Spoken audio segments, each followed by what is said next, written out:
खबर आपको बता दें, चुनाव आयोग की दोपहर 3 बजे प्रेस कॉन्फ्रेंस होनी है और ये प्रेस कॉन्फ्रेंस जम्मू कश्मीर विधानसभा चुनावों को लेकर होगी।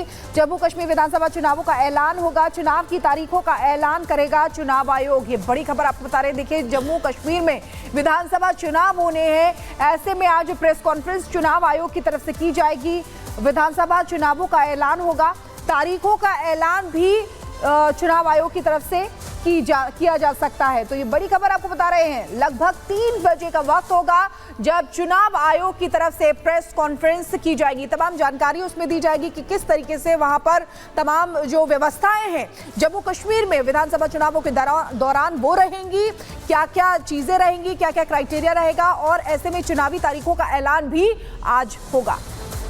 क्योंकि अभी देखा जा रहा है कि जम्मू कश्मीर फिलहाल उपराज्यपाल की देखरेख में है, लेकिन अब जब ये उम्मीद है कि 3 बजे जब प्रेस कॉन्फ्रेंस होगी तो विधानसभा चुनाव का ऐलान होगा, तो वहां पर किस तरह की व्यवस्थाएं होंगी ये भी देखना होगा। क्योंकि इससे पहले इलेक्शन कमीशन की टीम वहां पर पहुंची थी, बैठकें की थी, वहां के हालातों का भी जायजा लिया था, और आज 3 बजे प्रेस कॉन्फ्रेंस होगी तो चुनाव आयोग आज तारीखों का ऐलान करने वाला है कि जम्मू कश्मीर में आखिर कब चुनाव होने हैं, और इस पर भी नजर रहेगी।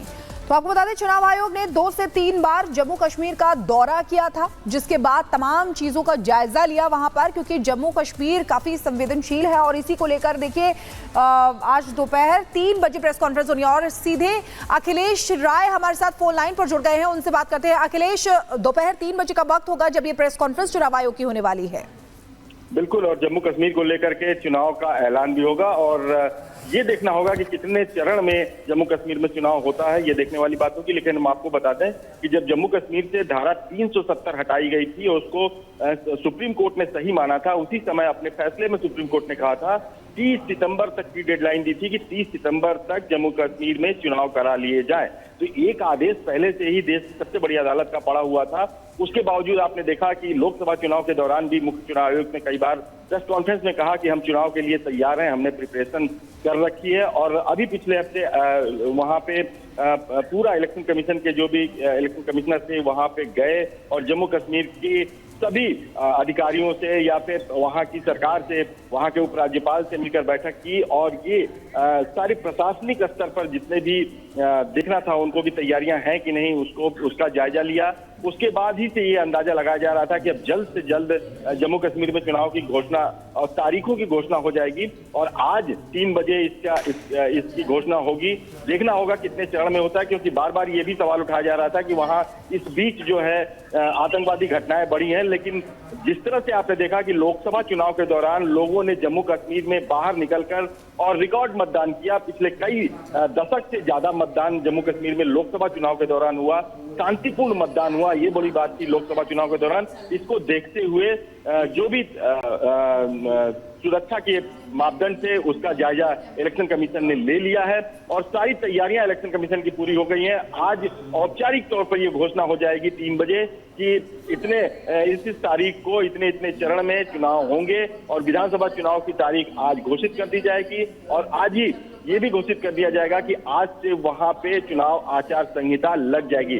तो ये एक बहुत बड़ा कदम है जम्मू कश्मीर में, जो बार बार कहा जा रहा था कि वहां पे चुनाव कराना जरूरी है। वहां की विपक्षी पार्टियां कह रही थी कि राज्य विधानसभा को इतने दिनों तक भंग नहीं रखा जा सकता। तो अब वहां पे राज्य विधानसभा की जो भंग जो अब तक वहां पे राष्ट्रपति शासन था वो अब हट जाएगा लोकसभा विधानसभा चुनाव के बाद, और वहां पे एक लोकतांत्रिक प्रक्रिया की शुरुआत आज से बिल्कुल, यानी कि अब ये देखना होगा कि जम्मू कश्मीर में आखिर विधानसभा चुनाव कब होते हैं और कितने चरणों में होते हैं, वहां पर कैसी व्यवस्थाएं रहती है। चलिए आगे बढ़ते हैं। यूपी के अमरोहा से ये खबर सामने आई है, जहां फायरिंग की हैरान कर देने वाली तस्वीर सामने आई है। बिल्कुल, एक मकान की छत से कुछ लोग ताबड़तोड़ फायरिंग कर रहे हैं। तस्वीर आपको दिखाएंगे। एक शख्स हाथों में पिस्टल लेकर सरेआम गोलीबारी कर रहा है। आप देख सकते हैं तस्वीरों के जरिए पुलिस ने वायरल वीडियो के आधार पर केस दर्ज कर लिया है। आजा ओ मार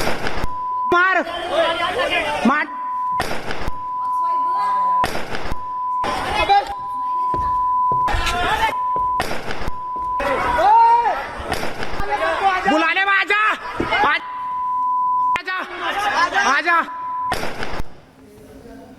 ओ मार तो देखिए, ये शख्स हाथ में पिस्टल लहराते हुए किस तरह से खुलेआम छत पर खड़े होकर फायरिंग कर रहा है। फिलहाल जब ये वीडियो वायरल हुआ तो पुलिस ने इस वायरल वीडियो के आधार पर केस दर्ज कर लिया है और तस्वीर आप हैरान कर देने वाली देख ही रहे हैं। और आगे बढ़ते हैं, आपको बता दें बांग्लादेश में हिंदुओं के खिलाफ हिंसा का दौर जारी है। आज इसी कड़ी में एक बार फिर से वहां की सड़कों पर हिंदू समाज के लोग विरोध प्रदर्शन के लिए सड़कों पर उतरने वाले हैं। खास बात यह है कि आज हिंसा के विरोध में हिंदू समाज की महिलाएं सड़कों पर उतरने वाली हैं। वहां अंतरिम सरकार के मुखिया मोहम्मद यूनुस के आश्वासन के बाद भी क्यों सड़कों पर उतरने को मजबूर हुई हिंदू महिलाएं, इस रिपोर्ट में आपको दिखाते हैं।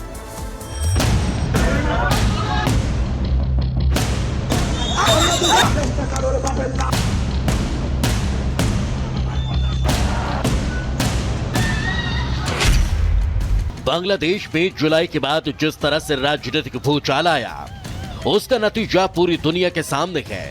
हिंसा की आग में जल रखे बांग्लादेश की तस्वीरें पूरी दुनिया को खून के आंसू रुला रही है। खासकर वहां की अल्पसंख्यक आबादी यानी हिंदुओं के खिलाफ जिस तरह की बर्बरता की जा रही है उसने बांग्लादेश के कट्टरपंथियों के हाथों की कठपुतली बन जाने पर मोहर लगा दी। बांग्लादेश में कम से कम 59 ऐसे जिले हैं जहां कट्टरपंथियों ने अल्पसंख्यक हिंदुओं को निशाना बनाया, उनके घरों पर हमले किए और उन्हें लूटकर उनकी हत्या या उनके घरों को आग के हवाले कर दिया गया। कुछ महीने पहले तक तरक्की की सीढ़ी चढ़ रखे बांग्लादेश का यह चेहरा वहां की पूर्व पीएम शेख हसीना के देश छोड़ने के बाद सामने आया। हालांकि बांग्लादेश में अंतरिम सरकार की कमान संभाल रखे मोहम्मद यूनुस ने हिंदुओं के खिलाफ हो रहे हमले पर रोक लगाने का दावा भी किया, लेकिन वहां से हिंदुओं को निशाना बनाने की तस्वीरें आने का जो सिलसिला 5 अगस्त से शुरू हुआ वो आज तक बदस्तूर जारी है।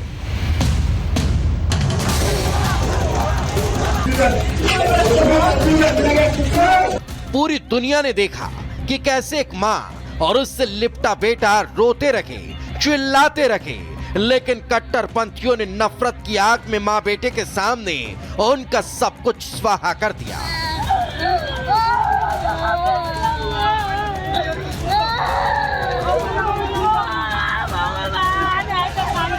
हैरानी यह है कि अल्पसंख्यक आबादी के खिलाफ लगातार इस हद तक की हिंसा हो रही है, लेकिन वहां की अंतरिम सरकार मौन है।